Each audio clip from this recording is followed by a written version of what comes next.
ሰበር ዜና ኒውክለሩ ሊተኮስ ነው። የተፈራው ደርሷል። የመካከለኛው ምስራቅ ጦርነት ሌላ መልክ እየያዘ ነው። ዛሬው ዕለት የወጣው ዘገባ ደግሞ ዓለምን ያራደ ሆኗል። አሁን ነው መፍራት። የኒውክለር ቦምብ ሊተኮስ ነው። በመጨረሻም የተፈራው ደረሰ። ዓለም ወደ ከባዱ ጦርነት እየገባች ያለች ይመስላል።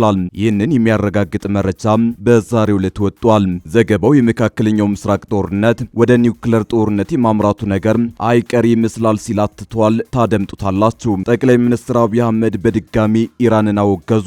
አብይ ወደ ቢን ዛይድ ደውለው ኢራን በዱባይ የምትፈጽመውን ጥቃት አውግዘዋል። ባለፈው ሳምንት ወደ ኤሚሬትስ አቅንተው ለቢን ዛይድ አጋርነታቸውን ያሳዩት አብይ በድጋሚ የኢራንን እርምጃ ኮንነዋል። እናስደምጣቸዋለን። ኢትዮጵያውያን ዜጎች አሜሪካ ለመግባት $15,000 ሊጠየቁ ነው።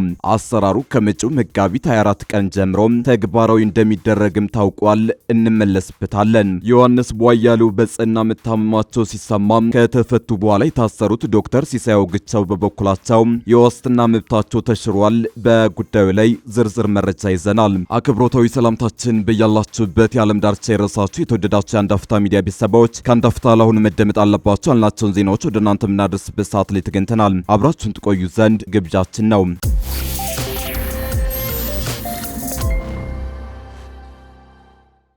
አሁን ነው መፍራት። የኒውክለር ቦምብ ሊተኮስ ነው። በመጨረሻም የተፈራው ደረሰ። ዓለም ወደ ከባዱ ጦርነት እየገባች ያለ ይመስላል። ይህንን የሚያረጋግጥ መረጃ በዛሬው ዕለት ወጥቷል። ዘገባው የመካከለኛው ምስራቅ ጦርነት ወደ ኒውክሌር ጦርነት የማምራቱ ነገር አይቀሬ ይመስላል ሲል አትቷል። የዓለም ጤና ድርጅት በኢራን በእስራኤልና በአሜሪካ መካከል ያለው ግጭት ይበልጥ ከተባባሰ የኒውክሌር ቦምብ ጥቅም ላይ ለመዋል መታሰቡንና ለዚህም ዝግጅት እያደረገ መሆኑን ፖለቲኮ ዘግቧል። የተባበሩት መንግስታት ድርጅት ሰራተኞች በኢራን የኒውክሌር ተቋማት ላይ የሚሰነዘሩ ጥቃቶችን ተጽዕኖ በቅርበት እየተከታተሉ ይገኛሉ ሲልም አሳውቋል። የድርጅቱ የምስራቅ ሜዲትራኒያን ቀጠና ዳይሬክተር ሃናን ባልሂ ሲናገሩ እጅግ የሚያሳስበንና የከፋው ሁኔታ የኒውክሌር አደጋ መከሰት ነው በማለት ቀጣዩን አስፈሪ ሁኔታ ገልጸውታል። ምንም ያህል ብንዘጋጅም ይህ ከተከሰተ በቀጠናውም ሆነ በዓለም አቀፍ ደረጃ የሚደርሰውን ጉዳት መከላከል አይቻልም። ውጤቱም ለብዙ አስርተ ዓመታት የሚቆይ ይሆናል ብለዋል። ታዲያ በዚህ ጉዳይ ላይ እስራኤል የኒውክሌር ቦምብ በኢራን ላይ ትጠቀማለች ወይ የሚል ጥያቄ ለዶናልድ ትራምፕ ቀርቦላቸው እስራኤል ፈጽሞ ይህንን ታደርጋለች ብዬ አልጠብቅም የሚል ምላሽ ሰጠዋል። በሌላ በኩል ኢራን የነዳጅ ተቋማቷ ዳግም ከተጠቁ የባህረ ሰላጤውን ኢነርጂ መሰረተ ልማት ዶግ አመድ አድርገዋለሁ ስትል ዝታለች። ኢራን ዳግም የኢነርጂ ተቋማቷ ጥቃት የሚደርሱባት ከሆነ የአሜሪካና የእስራኤል አጋር የሆኑ የባህረ ሰላጤው ሀገራት የኤነርጂ መሰረተ ልማቶችን ሙሉ በሙሉ እስከሚወድሙ ድረስ እንደምትደበድብ አስጠንቅቃለች። ቴህራን እስራኤል በደቡብ ፓሪስ የሚገኝ የጋዝ ማምረቻ ላይ ጥቃት መፈጸሟን ተከትሎ በባህረ ሰላጤው በሚገኙ የጋዝና ነዳጅ ዘይት ማምረቻና ፋብሪካዎች ላይ ተከታታይ ጥቃት መፈጸሟን አስታውቃለች። የኢራን ጦር ማዕከላዊ እዝ ቃል አቀባይ የጠላቶቻችን ኢራን እስላማዊ ሪፐብሊክ የኤነርጂ መሰረተ ልማቶች ላይ ጥቃት በመፈጸማቸው ትልቅ ስህተት መስራታቸውን አስጠንቅቀናቸዋል ማለታቸውን ከጦሩ ጋር ግንኙነት ያለው የፋርስ የዜና ወኪል ዘግቧል። ይህ የሚደረግ ከሆነ በእናንተና በአጋሮቻችሁ የኢነርጂ መሰረተ ልማት ላይ የምንፈጽመው ተከታታይ ጥቃት ሙሉ በሙሉ እስከሚወድም ድረስ አይቋረጥም ሲሉ ዝተዋል። አክለውም የኢራን ምላሽ ከዚህ ቀደም ከነበረው ጥቃት በጣም ከባድ ሊሆን እንደሚችል አስጠንቅቀዋል። ይህ በእንዲህ እንዳለ በዛሬው ዕለት ኢራን በፈጸመችው ጥቃት ከባድ ጉዳቶችን ማድረሷ ተሰምቷል። በኪዩት በደረሰ የሚሳኤልና የድሮን ጥቃት በትንሹ 2 የድንበር ጠባቂዎች መገደላቸው ተዘግቧል። በተጨማሪም በኪዩት ዓለም አቀፍ አውሮፕላን ማረፊያ የሚገኙ የነዳጅ ማጠራቀሚያዎች ላይ በተፈጸመ ጥቃት የእሳት አደጋ መከሰቱ ተነግሯል። በሳውዲ አረቢያ ደግሞ ወደ መዲናዋ ሪያድ ሲበሩ የነበሩ አውሮፕላኖች በአካባቢው የተፈጸመ ጥቃትን ሸሽተው አቅጣጫቸውን ለመቀየር መገደዳቸው ተነግሯል። በሪያድ የኤምባሲዎች መገኛ አካባቢዎች የተሰነዘረው የድሮን ጥቃት ማክሸፉን የሳውዲ አረቢያ የመከላከያ ሚኒስቴር አስታውቋል። ጠቅላይ ሚኒስትር አብይ አህመድ በድጋሚ ኢራንን አወገዙ። አብይ ወደ ቢንዛይድ ደውለው ኢራን በዱባይ የምትፈጽመውን ጥቃት አውግዘዋል። ባለፈው ሳምንት ወደ ኤሚሬትስ አቅንተው ለቢንዛይድ አጋርነታቸውን ያሳዩት አብይ በድጋሚ የኢራንን እርምጃ ተቃውመዋል። የሁለቱ መሪዎች የስልክ ውይይት የተሰማው የጀርባ አጥንቷ የሆነውን የነዳጅ ሀብቷን እንዳትጠቀም ኤሚሬትስ በኢራን ሚሳኤል እየተደበደበች ባለችበት ወቅት ነው። ወዲህ ደግሞ የመካከለኛው ምስራቅ ጦርነት አዲስ አበባ ደርሶ ነዋሪዎች በእግራቸው እንዲጓዙ በዛሬው ዕለት ከከንቲባዋ መመሪያ ወርዷል። ጠቅላይ ሚኒስትር አብይ አህመድ በኢራን ተከታታይ የሚሳኤልና ድሮን ጥቃት እየተደበደበች ወደምትገኘው የተባበሩት አረብ ኤሚሬትስ ፕሬዝዳንት መሐመድ ቢን ዛይድ አልናህያን ስልክ ደውለዋል። ጠቅላይ ሚኒስትሩ ዛሬ ወደ ወዳጃቸው ቢን ዛይድ ስልክ ደውለው የቀጠለውን የኢራን ጥቃትን ማውገዛቸውን የኤሚሬትስ ሚዲያዎች ዘግበዋል። አብይ ኢራን በተባበሩት አረብ ኤሚሬትስና በሌሎች ባህር ሰላጤው ጎረቤት ሀገሮች ላይ የምትፈጽመውን ጥቃት ማውገዛቸውን ዘገባዎች አመልክተዋል። አብይ ወደ ወዳጃቸው ስልክ የደወሉት በኢራን ጥቃት እየተፈተነች ለምትገኘው አቡዳቢ አጋርነታቸውን ለማሳየት ነው ተብሏል። በእስራኤል አሜሪካ ጥቃት አራስ ነብር የሆነችው ኢራን ጎረቤቶቿን እየደበደበች ሲሆን ዱባይም የዚህ ጥቃት ሰለባ ከሆኑት መካከል አንዷ ናት። አብይም ይህንን ጥቃት አውግዘዋል። አብይ ከቀናት በፊት አቡዳቢ ደርሰው መመለሳቸው ይታወሳል። በዚያም የኢራንን ጥቃት አውግዘው በኢራን ላይ የሚወሰደውን እርምጃ ደግሞ ደግፈው መመለሳቸው ይታወቃል። ከከተማዋ የጦርነት ተዋናይ እስራኤል ይልቅ ኤሚሬትስ የቴህራን ቀዳሚ የጥቃት ኢላማ ሁና ቀጥላለች። የኢራን ሚሳኤሎች የኤሚሬትስን የነዳጅ ማጣሪያ ቦታዎችን ጭምር እያጋዩ ሲሆን አቡዳቢ አይተው የማታውቀው ቀውስ ገጥሟታል። ኢኮኖሚ የጀርባ አጥንቷ ነዳጅና ቱሪዝም የሆነው የአብይ ወዳጅ ሀገር የኢራን ሚሳኤል ሁለቱንም እያሳጣት ነው። በነዳጅ ማጣሪያዋ መመታት በተጨማሪም ወደ ሀገሪቱ በየቀኑ የሚጎርፉ በ10 ሺዎች ጉዞአቸውን የሰረዙ ሲሆን ነዋሪነታቸውን ኤሚሬትስ ያደረጉ የውጭ ሀገር ዜጎችም ለቀው እየወጡ ነው።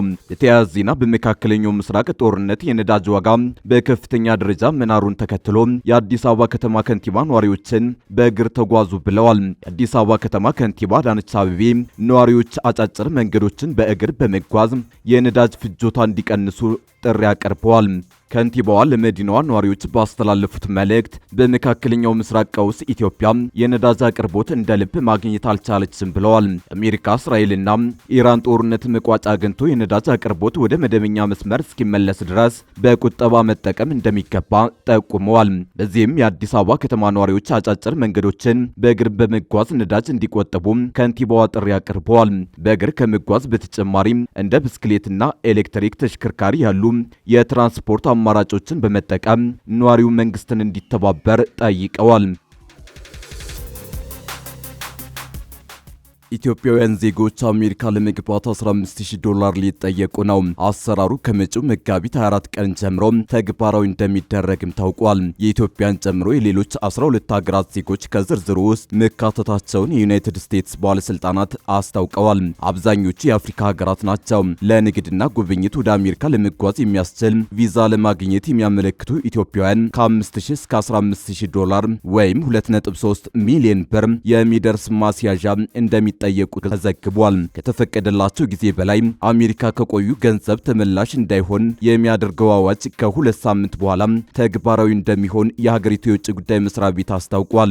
ስደተኞችና ጥገኝነት ጠያቂዎች ወደ አሜሪካ የሚጓዙበትን እንዲሁም በዚያው የሚቆዩበትን መንገድ እያጠበቀ ያለው የትራምፕ አስተዳደር ቪዛ ለማግኘት የዋስትና ገንዘብ እንዲያስይዝ የሚያደርገውን አሰራር ይፋ ያደረገው ባለፈው ሐምሌ 2017 ዓ.ም ነበር። የአሜሪካ የውጭ ጉዳይ መስሪያ ቤት ባለፈው ታህሳስ ላይ ያወጣው መረጃ እንደሚያሳየው ይህ ግዴታ ከተጣለባቸው 38 ሀገራት ውስጥ 24 ያህሉ አፍሪካ ውስጥ የሚገኙ ናቸው።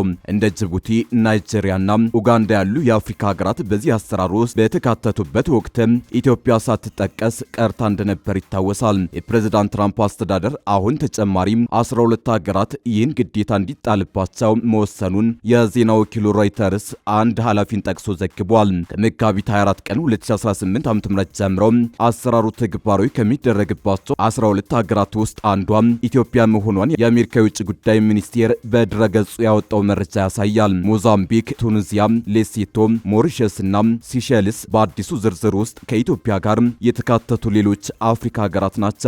የመስሪያ ቤቱ መረጃ እንደሚያሳየው የአሰራር ተግባራዊ የሚሆነው ለንግድና ለቱሪዝም የሚሰጡትን ቢ1 ወይም ቢ2 የቪዛ አይነቶችን በሚጠይቁ ዜጎች ላይ ነው። ቪዛውን ለማግኘት የሚፈልጉ አመልካቾች የሚያስይዙትን ገንዘብ 5000 እስከ 10000 ወይም እስከ $15000 እንደሚሆን ተገልጿል።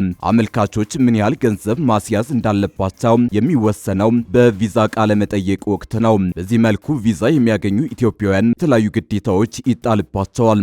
እንደ ውጭ ጉዳይ መስሪያ ቤቱ ገለጻ ገንዘቡን ያስያዙ ዜጎች ወደ አሜሪካ መግባትና መውጣት የሚችሉት በንግድ አየር ማረፊያዎች ብቻ ነው። በምድር፣ በባህር፣ በአውሮፕላን ወይም እንደ የግል አውሮፕላን ባሉ የጠቅላላ አቪዬሽን ጉዞዎች ወደ አሜሪካ መግባትም ሆነ ከሀገሪቱ መውጣት አይችሉም። ኢትዮጵያውያን በተፈቀደላቸው የመግቢያና መውጫ መንገድ ከተንቀሳቀሱ እንዲሁም ቪዛ በሚያበቃበት ቀን ወይም አስቀድመው ከአሜሪካ ከወጡ በማስያዣነት ያስገቡት ገንዘብ ወዲያውኑ ይመለሳል። ቪዛውን ካገኙ በኋላ ወደ አሜሪካ ካልተጓዙ ወይም አሜሪካ ሲደርሱ እንዲመለሱ ከተደረገ ገንዘባቸውን መልሰው ያገኛሉ ተብሏል። የተቀመጡት ግዴታዎች የሚጣሱ ከሆነ የአሜሪካ የሀገር ውስጥ ደህንነት መስሪያ ቤት ጉዳዩን ወደ ዜግነትና ኢሚግሬሽን አገልግሎት እንደሚወስደው ተገልጿል።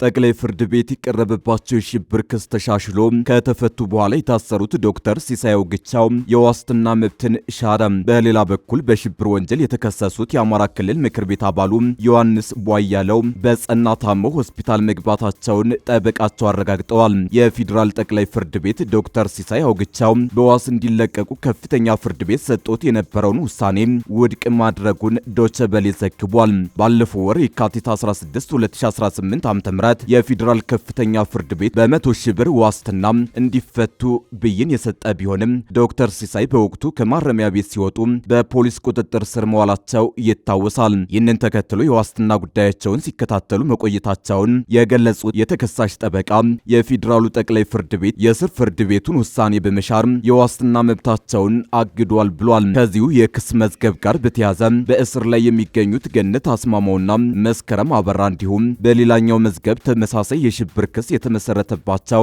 አቶ ዮሐንስ ቧያለው በጠና ህመም ላይ መሆናቸውን ጠበቃቸው ለዶቼ ቬለ ተናግረዋል። ከ2 ዓመታት በፊት በአማራ ክልል ከተከሰተው ግጭት ጋር በተያያዘ በነ ዶክተር ወንደሰን አሰፋ የክስ መዝገብ በሽብር ወንጀል የተከሰሱት ዶክተር ሲሳይ አውግቸው ከዚህ በፊት በነበረው የችሎት ሂደት የዋስትና መብት የሚከለክለው የተከሰሱበት አንቀጽ ተሻሽሎላቸው ነበር። ይህንን ተከትሎ ጉዳዩን ሲመለከት የቆየው የፌዴራል ከፍተኛ ፍርድ ቤት 3ኛ ምድብ ጸረ ሽብርና ህገ መንግስታዊ ችሎት የካቲት 16 ቀን 2018 ዓ.ም በ100 ሺህ ብር ዋስትና ከእስር እንዲፈቱ ብይን መስጠቱ ይታወሳል። ፌዴራል ከፍተኛ ፍርድ ቤት ውሳኔ ከተሰጠ ከ2 ቀናት በኋላ ግን ተከሳሹ ከቂሊንጦ ማረሚያ ቤት ሲወጡ በቁጥጥር ስር መዋላቸው በወቅቱ መነጋገሪያ ሆኖ ሰንብቷል። በዚሁ መዝገብ ስር ተከሳው በእስር ላይ የሚገኙት ገነት አስማማውና መስከረም አበራ እንዲሁም በሌላኛው የክስ መዝገብ ግን ተመሳሳይ የሽብር ክስ የቀረበባቸው የአማራ ክልል ምክር ቤት አባል የሆኑት አቶ ዮሐንስ በጠና ህመም ላይ መሆናቸውን ጠበቃቸው ሰለሞን ገዛሃይ ተናግረዋል። በ2015 ዓ.ም በነ ዶክተር ወንደሰን አሰፋ መዝገብ ስር ከተከሰሱት 51 ሰዎች መካከል አንዱ የሆኑት ዶክተር ሲሳይ አውግቸው የፌዴራል መንግስቱን ስልጣን በኃይል ለመቆጣጠር የሽብር ድርጊት ፈጽመዋል የሚል ክስ ቀርቦባቸው ጉዳያቸውን በጊዜ ቀጠሮ ማረሚያ ቤት ሆነው መከታተል ከጀመሩ 3 ዓመታት ሊሞላቸው ወራቶች ይቀራሉ።